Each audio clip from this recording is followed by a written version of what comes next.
दर्शक महानुभाव नमस्कार। तपाईहरुलाई स्वागत छ हाम्रो च्यानल नयाँ संसारमा। भीषण आगलागीले बाजुराको बाम्का बजार ध्वस्त।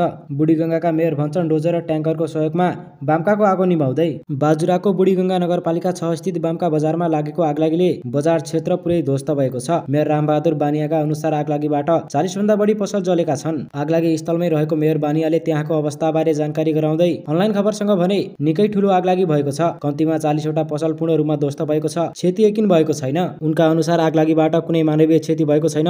दमकल पालिकामा उपलब्ध नभएको पनि उनले बताए। दमकल नभएर डोजर र पानीको ट्याङ्करको सहयोगमा आगलागी नियन्त्रणको प्रयास भइरहेको छ। नियन्त्रण हुन लागेको छ उनले भने। बाम्का बजारमा रहेको नवदुर्गा होटलमा ग्यास सिलिन्डर पड्केर आगलागी भएको जिल्ला प्रहरी कार्यालय बाजुराले जानकारी दिएको छ। प्रहरीका अनुसार दिउँसो 3 बजे 55 मिनेटमा आगो लागेको थियो। दर्शक महानुभाव अहिलेको लागि यति नै। यसबारे पुनः जानकारी लिएर आउने नै छौं। अहिलेलाई भने तपाईहरु माझबाट छुटिन्छौं। हस्त धन्यवाद।